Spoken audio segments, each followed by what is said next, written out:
दोस्तों आखिर क्या हुआ जब सुप्रीम कोर्ट में अचानक खड़े हो गए योगेंद्र यादव। कैसे योगेंद्र यादव ने चुनाव आयोग की गिन गिन के धज्जियां उड़ाई सुप्रीम कोर्ट में, और उनकी दलील सुनकर जज साहब ने भी कहा कि हम 10 मिनट तो अब और रुकेंगे। दोस्तों आज एसआईआर के मुद्दे पर सुप्रीम कोर्ट में लगातार सुनवाई चलती रही।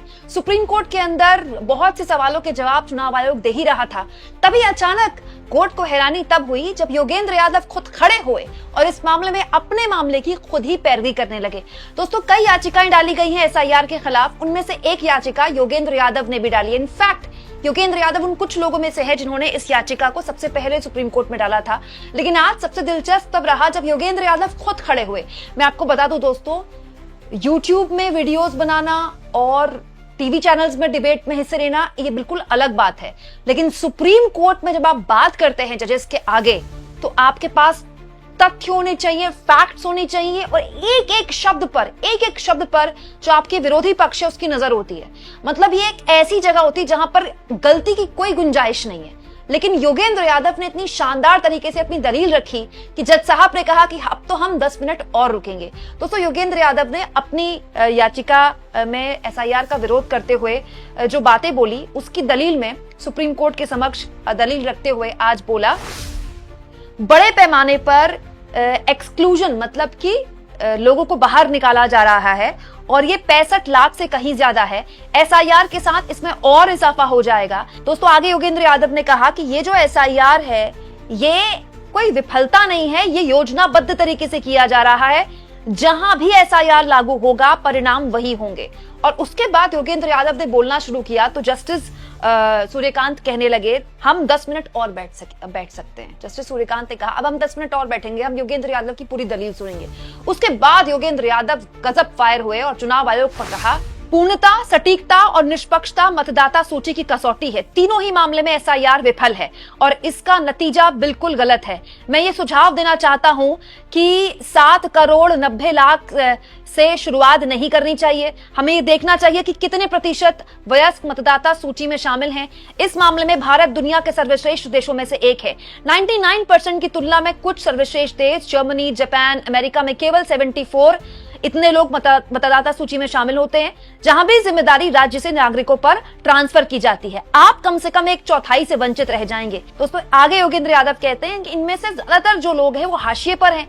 बिहार में 97% लोग हैं जो बहुत कमजोर वक्त में हैं। एक ही झटके में बिहार में 88% का आंकड़ा आ जाएगा और अभी तो और नाम है जो हटाए जा सकते हैं। मतलब योगेंद्र यादव ये कह रहे हैं कि आप लोगों को जोड़ने की बजाय लोगों को लिस्ट से काट रहे हैं और जिसके जरिए बड़े लेवल पर वो लोग जो गरीब है, जो वंचित हैं, आप उनको वोटर लिस्ट से बाहर कर देंगे। भारत में जो अब तक प्रणाली रही है वो ज्यादा से ज्यादा लोगों को वोटर लिस्ट में जोड़ने की रही है, लेकिन ये अपने आप में पहली कोशिश है जिसमें लोगों को बाहर निकाला जा रहा है। ये योगेंद्र यादव ने दूसरे देशों की तुलना करके कहा। दोस्तों आगे जस्टिस सूर्यकांत ने उनसे पूछा कि क्या हमारे पास पहले के एसआईआर का कोई विश्लेषण है कि पहले कभी एसआईआर हुआ है, तो उस बारे में आप बता सकते हैं। इस पर योगेंद्र यादव ने बहुत ही आसान भाषा में शानदार तरीके से सुप्रीम कोर्ट में खड़े होकर अपनी बात रखते हुए कहा, 2003 में कोई एसआईआर नहीं था, वो आईआर था। उसकी और इस एसआईआर की कोई तुलना नहीं है। इस देश के इतिहास में कभी भी किसी संशोधन में सभी लोगों से एक फॉर्म जमा करने के लिए नहीं कहा गया है। इस तरह के संशोधन में भी सभी से एक दस्तावेज जमा करने के लिए कभी नहीं कहा गया, कभी भी नहीं। 2003 में मतदाता सूची का कंप्यूटराइजेशन किया जा रहा था। उन्होंने चुनाव अधिकारियों को प्रिंट आउट दिया, इसमें 2 पंक्तियां थी, उन्हें घर घर जाना था। कोई फॉर्म नहीं मांगा गया, कोई दस्तावेज नहीं मांगा गया। गहन संशोधन एक अच्छा अभ्यास है, होना चाहिए। एसआईआर में 2 चीजें जोड़ी गई हैं, फॉर्म और आवश्यकता और नागरिकता का अनुमान। ये पूरी तरह से अवैध है। मैं चुनाव आयोग से आग्रह करूंगा कि वो ऐसा दस्तावेज उपलब्ध कराए जो सार्वजनिक डोमेन में नहीं है। क्या चुनाव आयोग 2003 के गहन संशोधन को 2003 के आदेश उपलब्ध करा सकता है? ये उपलब्ध नहीं है।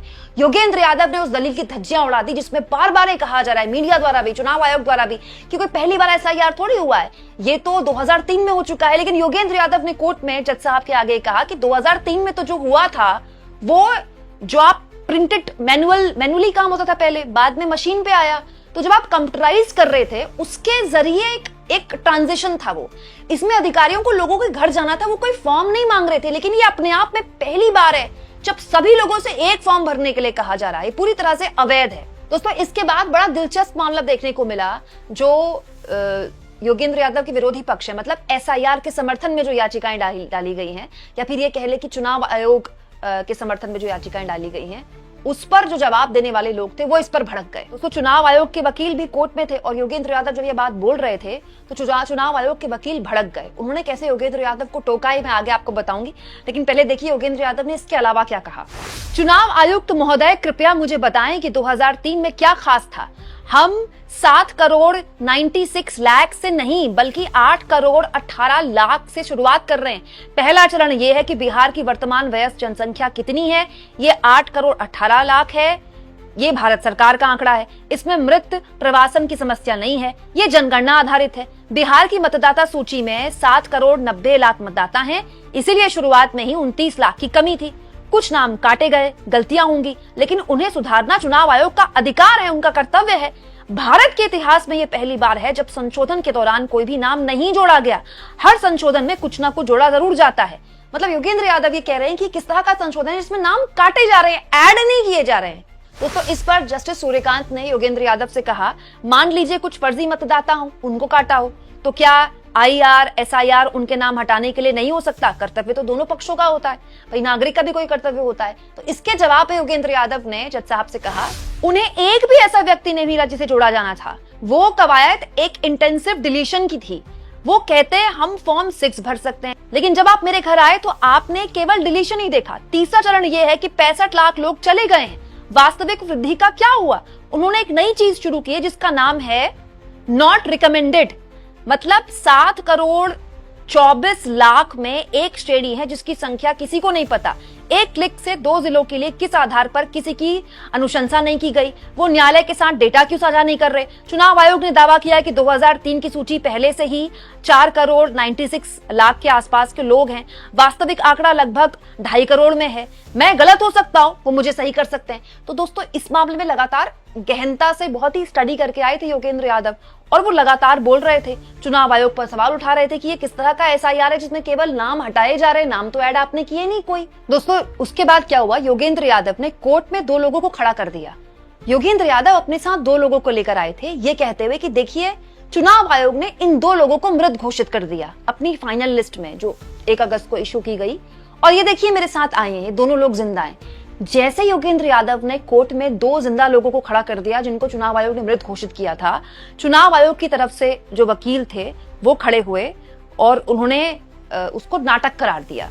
यहां पर जो लिखा हुआ है दिस ड्रामा, ये शब्द लिखा गया है, देखिए एडवोकेट द्विवेदी की तरफ से। लेकिन कुछ रिपोर्टर्स जो ये सब देख रहे थे उन्होंने ये बताया है, सोशल मीडिया में लिखा है कि ये एक तरह से एक इशारा था। चुनाव आयोग के वकील ने कहा कि इस तरह का जो ये ड्रामा है ये न्यूज स्टूडियो में चलता है, आप सुप्रीम कोर्ट में ड्रामा नहीं कर सकते। हालांकि इसके बाद जस्टिस बागची ने भी बोला कि ये अनजाने में हुई गलतियां हो सकती हैं, इसे आप सुधार सकते हैं। आगे इस पूरे मसले पर लगातार सुनवाई जारी है, कल फिर से इस मामले में सुनवाई होगी। और जब योगेंद्र यादव ने बात बोली तो जो चुनाव आयोग के वकील थे उन्होंने कहा मैं भी इस मामले में रिस्पॉन्ड करने के तैयार हूं।